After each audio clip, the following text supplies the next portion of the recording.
Hi hello నమస్తే నేను మీ host అక్షర విహారి. చాలా మంది సీజనల్ టూర్స్ చేయాలి అనుకుంటారు. అలాగే ఆ ప్లేస్‌కి వెళ్లి దాని చుట్టుపక్కల ఉన్న ప్లేసెస్‌ని కూడా కవర్ చేయాలి.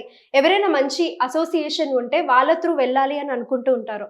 ఈరోజు మనతో పాటు స్టూడియోలో Shri Gayatri tours and travels అధినేత పివి భరత్ శర్మ గారు ఉన్నారు. పిలిగ్రిమ్ టూర్స్ ఏర్పాటు చేయడంలో Shri Gayatri tours and travels వారు అగ్రగామిగా ఉన్న విషయం మనందరికీ తెలిసిందే. సో మధ్యప్రదేశ్, గుజరాత్ అండ్ రాజస్థాన్ లో కవర్ చేయగలిగే పంచద్వారకలు అలాగే 4 జ్యోతిర్లింగాలు విశేషాలు ఏంటో మనం భరత్ శర్మ గారిని అడిగి తెలుసుకుందాం. Hello sir.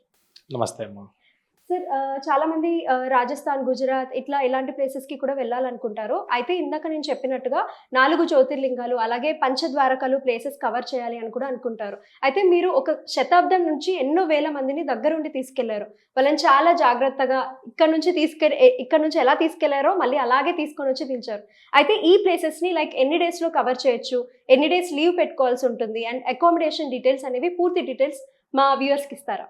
తప్పకుండా అమ్మా. ముందుగా ప్రేక్షకులందరికీ నమస్కారం.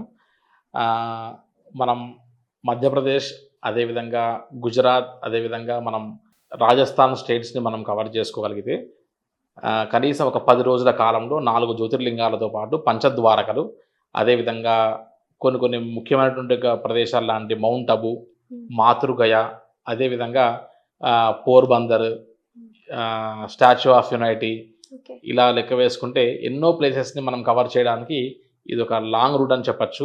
ఒక 10 డేస్లో 3 స్టేట్స్ కవర్ చేయొచ్చు. ఇందులో మనకు 12 జ్యోతిర్లింగాల్లో 4 జ్యోతిర్లింగాలు కేవలం ఈ యొక్క యాత్రలో కవర్ అవుతాయి. సో ఈ గుజరాత్ యాత్రలో ఇటు మధ్యప్రదేశ్, అటు ఉన్నటువంటి రాజస్థాన్తో పాటు కలుపుకోగలిగితే ఒకసారి మళ్ళీ అటువైపు వెళ్లకుండా ఆ బెల్ట్లో ఉన్నటువంటివన్నీ కవర్ చేసుకోవడానికి ఆప్షన్ ఉంటుంది. సో ఇవాళ మన ప్రేక్షకుల గురించి ఒక మ్యాప్ రూపంలో ఈ మధ్యప్రదేశ్, గుజరాత్ మరియు రాజస్థాన్ యాత్రకు సంబంధించినటువంటి కంప్లీట్ డీటెయిల్స్ని అందించేటువంటి ప్రయత్నం చేద్దాం. అందరికీ నమస్కారం. ఇప్పుడు మనం గుజరాత్ యాత్రతో భాగంగా 4 జ్యోతిర్లింగాలు అదేవిధంగా పంచద్వారకాలను కవర్ చేసేటువంటి గుజరాత్ గురించి మనం తెలుసుకుంటున్నాం. సో ఇప్పుడు ఇందులో మధ్యప్రదేశ్, అదేవిధంగా గుజరాత్, అదేవిధంగా రాజస్థాన్ 3 స్టేట్స్ కవర్ చేస్తున్నాం మనం. సో 3 స్టేట్స్ని కవర్ చేస్తూ 4 జ్యోతిర్లింగాస్, 5 ద్వారకాస్ని మనం కవర్ చేసేటువంటి విధంగా మనం ప్లాన్ చేసుకుంటూ హైదరాబాద్ నుంచి కానీ లేదంటే మిగతా ఏ ప్లేస్ నుంచి అయినా సరే స్టార్టింగ్ ఫ్రమ్ ఇండోర్ నుంచి మొదలుపెట్టి ఎగ్జిట్ ఫ్రమ్ జైపూర్ రాజస్థాన్ నుండి, లేదా రాజస్థాన్ నుంచి జైపూర్ నుంచి మొదలు పెడితే ఇండోర్కి మనం క్లోజ్ చేయడం. సో ఇది వన్స్ ఒకసారి అంతవరకు వెళ్ళిన తర్వాత ఒకసారి మళ్ళీ మనం మధ్యప్రదేశ్ వెళ్ళి దాని తర్వాత మళ్ళీ ఇంకోసారి గుజరాత్ వెళ్ళి రాజస్థాన్ వెళ్ళి కాకుండా మనం ఒక 11 డేస్ టైం స్పేర్ చేయగలిగితే ఒక్కసారికి 3 స్టేట్స్ అయిపోతాయి. 4 జ్యోతిర్లింగాలు కవర్ చేయొచ్చు, 5 ద్వారకాలు కవర్ చేయొచ్చు. సో రాజస్థాన్ కవర్ చేయొచ్చు, ఇందులో మనం పుష్కర్ కవర్ చేయొచ్చు, అదేవిధంగా మనం మౌంట్ అబుతో పాటు ఎన్నో మాతృగయ లాంటి ప్లేసెస్ని ఎన్నో కవర్ చేయొచ్చు. కాబట్టి గుజరాత్ యాత్ర విత్ 4 జ్యోతిర్లింగాస్, ఒకటి ఓంకారేశ్వర్, రెండవది సోమనాథ్, మూడవది నాగేశ్వర్, నాలుగవది ఉజ్జయిన్ మహాకాళేశ్వర్. ఇలా 4 జ్యోతిర్లింగాలు మనం కవర్ చేసేటువంటి యాత్రగా మనం ఒకసారి ఈ మ్యాప్లో ఇన్ డీటెయిల్గా వెళ్ళే ప్రయత్నం చేద్దాం. ఇప్పుడు మనం హైదరాబాద్ నుంచి లేదంటే డిఫరెంట్ ప్లేసెస్ నుంచి ఎక్కడి నుంచి అయినా సరే మనం గుజరాత్కి సంబంధించి 5 ద్వారకాస్ అండ్ 4 జ్యోతిర్లింగాస్ని మనం దర్శనం చేసుకున్నటువంటి మధ్యప్రదేశ్, గుజరాత్ అండ్ రాజస్థాన్ కవర్ చేసేటువంటి ఈ యొక్క గుజరాత్ యాత్ర గురించి మనం ఒకసారి గమనిస్తే హైదరాబాద్ కానీ లేదంటే ఏ డిఫరెంట్ ప్లేసెస్ నుంచి కానీ మనం డైరెక్ట్గా ఇండోర్కి వెళ్ళాల్సి వస్తుంది.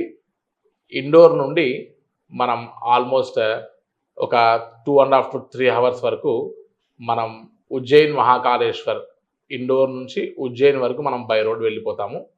సో ఉజ్జయిన్ మహాకాళేశ్వర్ వరకు వెళ్ళిపోయిన తర్వాత నైట్ హాల్ చేసుకొని నెక్స్ట్ ఆ రోజు ఉజ్జయిన్ మహాకాళేశ్వర్ భస్మహారతి ఎర్లీ మార్నింగ్ 3 o'clock చేసుకొని లోకల్ సైట్ సీయింగ్లో కొన్ని కాలభైరవుడు టెంపుల్స్ అటువంటి విశేషమైనటువంటి టెంపుల్స్ అని చూడవలసినవి ఉన్నాయి, అవన్నీ చూసేస్తాము. సో నైట్ హాల్ట్ మనం ఉజ్జయిన్లో చేస్తాం వెళ్ళిన రోజు. మరుసటి రోజు డే 2 మనం మహాకాళేశ్వర్ దర్శనము, భస్మహారతి, లోకల్ సైట్ సీయింగ్స్ చూసుకొని నెక్స్ట్ మనం నైట్ హాల్ట్ ఓంకారేశ్వర్లో చూస్తున్నాం. ఆ ఓంకారేశ్వర్లో మనకి ఇది ఇంకొక జ్యోతిర్లింగం, ఉజ్జయిన్ ఒక జ్యోతిర్లింగం, ఓంకారేశ్వర్ కూడా ఇంకో జ్యోతిర్లింగం.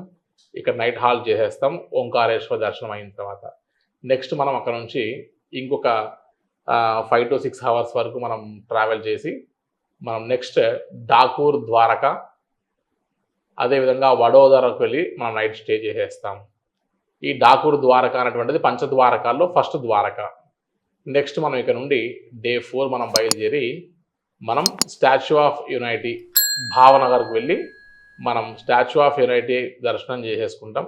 సర్దార్ వల్లభాయ్ పటేల్కి సంబంధించినటువంటి ఈ యొక్క విగ్రహానికి మనం ఈవెన్ లిఫ్ట్లో కూడా వెళ్ళొచ్చు. ఇక్కడికి వెళ్ళి మనం ఈ స్టాచ్యూ ఆఫ్ లిబర్టీ చూసేసేయడము, అదేవిధంగా ఈ భావనగర్కు వెళ్ళి నైట్ హాల్ట్ చేస్తాం. నెక్స్ట్ డే 5 మార్నింగ్ మళ్ళీ మనం సోమనాథ్కి వెళ్ళిపోతాం. మనం సోమనాథ్ జ్యోతిర్లింగం ఆల్మోస్ట్ మనం ఇక్కడ నుండే గుజరాత్లోకి వెళ్ళిపోయినట్టే. సో సోమనాథ్ జ్యోతిర్లింగానికి వెళ్ళి ఇక్కడ ఒక నైట్ హాల్ట్ చేసేస్తాం. ఇక్కడ అభిషేకం వ్యవహారాలన్నీ చేసేసుకోవచ్చు. లోకల్ సైట్ సీయింగ్స్ కూడా ఈ సోమనాథ్లో 5th డే అయిపోతుంది. మనకు ఉజ్జయిన్ మహాకాళేశ్వర్ కానీ లేదంటే ఓంకారేశ్వర్ కానీ ఈ రెండు మధ్యప్రదేశ్లో ఉన్నటువంటి జ్యోతిర్లింగాలు. ఇక్కడ నుండి మళ్ళీ మనం గుజరాత్లోకి ఎంటర్ అయిపోయాం. సో సోమనాథ్ జ్యోతిర్లింగం గుజరాత్లో మనం దర్శనం చేసుకున్నాం. నెక్స్ట్ అక్కడ నుండి మళ్ళీ మనం ట్రావెల్ చేసి డే 6 సోమనాథ్ జ్యోతిర్లింగం అంతా కూడా లోకల్ సైట్ సీయింగ్స్ పూర్తి చేసుకుని పోర్బందర్ వెళ్ళిపోయాం. మనం పోర్బందర్లో సబర్మతి ఆశ్రమం, మన గాంధీజీ గారి ఇల్లు, లోకల్ సైట్ సీయింగ్స్ అని చూసుకుంటాం. ఆ రోజు మూల ద్వారక, ఇక్కడేమో డాకూర్ ద్వారక ఒక ద్వారక అయిపోయింది. నెక్స్ట్ మూల ద్వారక చూసుకుంటాం. ఇది కూడా చాలా విశేషమైనటువంటి క్షేత్రం, చాలా పెద్ద టెంపుల్ ఉంటుంది. ఇక్కడ మనం దర్శనం చేసేసుకొని ద్వారకా వెళ్ళి మనం నైట్ స్టే చేస్తాం. డే 7 థర్డ్ ద్వారక, బీట్ ద్వారక దర్శనం చేసుకుంటాం. నాగేశ్వర జ్యోతిర్లింగాన్ని మనం ఇక్కడ కంప్లీట్ చేస్తున్నాం. నైట్ హాల్ట్ మనం నాగేశ్వర జ్యోతిర్లింగం దగ్గరికి వెళ్ళి స్టే చేస్తాం. నెక్స్ట్ డే 8 వచ్చేసి మనం మాతృగయ చూసుకుంటాం. ఇక్కడ పిండ ప్రదానాలు లాంటివి, పితృ కార్యక్రమాలు లాంటివన్నీ చేస్తారు. అదేవిధంగా అంబాజీ దర్శనం చేసేసుకొని మౌంట్ అబు, మన ఓం శాంతికి సంబంధించినటువంటి యొక్క సెంటర్ కూడా ఈ మౌంట్ అబులో ఉంటుంది. చాలా విశేషమైనటువంటి దర్శనాలన్నీ కూడా చేసుకుంటాం. లోకల్ సైట్ సీయింగ్లు చూడాల్సినటువంటి చూసేసుకొని నెక్స్ట్ నైట్ హాల్ట్ చేసేస్తాం. నెక్స్ట్ డే 9కి వచ్చేసరికి mount Abu local sight seeings అన్ని పూర్తి చేసుకున్న తర్వాత శ్రీనాథ్ ద్వారక మనం ట్రావెల్ అవుతాం. ఈ శ్రీనాథ్ ద్వారక అనేటువంటిది మనకు ఇంకొక పంచద్వారకాల్లో ఒకటి. ఈ శ్రీనాథ్ ద్వారక పూర్తి చేసుకొని నైట్ హాల్ట్ ఇక్కడ పూర్తి అయిపోతుంది. నెక్స్ట్ మనం 10th డే మనం శ్రీనాథ్ ద్వారక నుండి అజ్మీర్ వెళ్తాం. అజ్మీర్లో మనం లోకల్ సైట్ సీయింగ్స్ చూసుకుంటాం. ఇక్కడే మనకు పెద్ద దర్గా కూడా మనం చూస్తుంటాం, అజ్మీర్ దర్గా అని. అక్కడికి కూడా ఆల్మోస్ట్ అందరూ వెళ్తూ ఉంటారు. ఇవాళ రేపట్లో కుల మతాలకు సంబంధించిన వాతావరణం కాకుండా ఈ అజ్మీర్కి అందరూ అన్ని క్యాస్ట్ వాళ్ళు వెళ్తారు. ఒక ముస్లిమ్స్ కానీ ఇండియన్స్ కానీ అటువంటి భేదాలు ఏమి ఉండవు. ఇక్కడ వెళ్ళేటువంటి వారు కాస్త ఒక హ్యాండ్ కర్చీఫ్ మాత్రమే ఒక రూల్గా తలకు పెట్టేసుకుని వెళ్ళమంటారు. సో ఇక్కడ అందరినీ అలౌ చేస్తారు, ఇబ్బంది లేదు. అదేవిధంగా అజ్మీర్ చూసుకున్న తర్వాత మనం పుష్కర్ బ్రహ్మ టెంపుల్కి వెళ్తాము. ఇక్కడ కూడా కాస్త చాలా విశేషమైనటువంటిది. ఇక్కడ కూడా పితృ కార్యక్రమాలు లాంటివి, దానాలు, ధర్మాలు లాంటివి చేస్తే విశేషం అని చెప్తారు. అక్కడ నుండి వెళ్ళి మనం నైట్ జైపూర్లో స్టే చేస్తున్నాం. నెక్స్ట్ జైపూర్ నుండి మనం లోకల్ సైట్ సీయింగ్స్ అన్నీ పూర్తి చేసుకుని నైట్ హాల్ట్ మనం జైపూర్లో, మళ్ళీ సెకండ్ నైట్ హాల్ట్ కూడా జైపూర్లోనే చేస్తాం. ఆ తర్వాత అక్కడ నుండి మనం డైరెక్ట్గా ఎయిర్పోర్ట్ వచ్చేసి జైపూర్ నుండి మనం డైరెక్ట్ హైదరాబాద్ కానీ, బెంగళూరు కానీ, చెన్నై కానీ డిఫరెంట్ ఎయిర్పోర్ట్స్ ఎక్కడ ఉంటే అక్కడికి వెళ్ళడానికి option. So Madhya Pradesh, Gujarat and రాజస్థాన్లో 2 జ్యోతిర్లింగాలు మధ్యప్రదేశ్లో, 2 జ్యోతిర్లింగాలు గుజరాత్లో, అదేవిధంగా పంచద్వారకాలు కవర్ చేసుకొని విశేషమైనటువంటి మెయిన్ టెంపుల్స్లో చూసుకుంటే మాతృగయ, అంబాజీ, మౌంట్ అబు, అదేవిధంగా పుష్కర్ బ్రహ్మ టెంపుల్ ఒకటి, అజ్మీర్ ఒకటి, అదేవిధంగా జైపూర్ ఫోర్ట్ అవన్నీ కూడా చూసుకొని మనం బ్యాక్ వచ్చేసేయచ్చు. ఈ రకంగా ఈ రూట్ని మనం ప్లాన్ చేయగలిగితే హైదరాబాద్ నుంచి బేస్ చేసి మళ్ళీ హైదరాబాద్ వచ్చేటువంటి ఈ యొక్క 11 nights 12 daysలో మనం 4 జ్యోతిర్లింగాస్ని పంచద్వారకాలని పూర్తి చేసుకుని మళ్ళీ ఇంకొకసారి ఈ రూట్కి వెళ్ళకుండా ఉండేటువంటి ఒక ఆప్షన్ ఉంటుంది. అయితే ఒక ప్లేస్ నుండి ఇంకో ప్లేస్కి ఇక్కడ కొద్దిగా మనం హెట్టిక్గానే జర్నీ చేయవలసి వస్తుంది. ఆల్మోస్ట్ ఒక 300 కిలోమీటర్స్ వరకు ప్రతిరోజు ట్రావెలింగ్ ఉంటుంది. సో అంత నేషనల్ హైవేసే కాబట్టి ఎక్కడ కూడా ఇబ్బంది ఉండదు.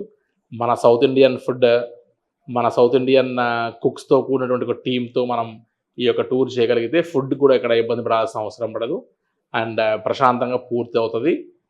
ఈ పంచద్వారకాలు 4 జ్యోతిర్లింగాల నుండి యాత్ర చేసాము అని అంటే ఎన్నో ప్లేసెస్ మనం కవర్ చేసినటువంటి ఒక తృప్తితో ఈ యొక్క యాత్ర మనకి పూర్తి అయిపోతుంది. సో ఇది గుజరాత్, మధ్యప్రదేశ్ అండ్ రాజస్థాన్ కవర్ చేసేటువంటి పంచద్వారకాస్, అట్ ద సేమ్ టైం 4 జ్యోతిర్లింగాస్ కవర్ చేసేటువంటి గుజరాత్ యాత్ర. So sir, Madhya Pradesh, Gujarat and రాజస్థాన్కి సంబంధించి ఎన్నో ప్లేసెస్ గురించి మాకు చెప్పారు. పంచద్వారాలు, అలాగే 4 జ్యోతిర్లింగాల దర్శనం ఏ విధంగా జరుగుతుంది, మీరు ఏ విధంగా ఎక్కడి నుంచి ఎక్కడికి తీసుకెళ్తారు అండ్ అకామిడేషన్ డీటెయిల్స్ కూడా చాలా చక్కగా చెప్పారు. అలాగే చక్కని టూరిస్ట్ ప్లేస్ అని కూడా అర్థమవుతుంది. ఎన్నో ప్లేసెస్ గురించి చాలా పిన్ పాయింట్ కూడా మాకు ప్రతి ఒక్కటి వదలకుండా కూడా చాలా చక్కగా ఎక్స్ప్లెయిన్ చేశారు.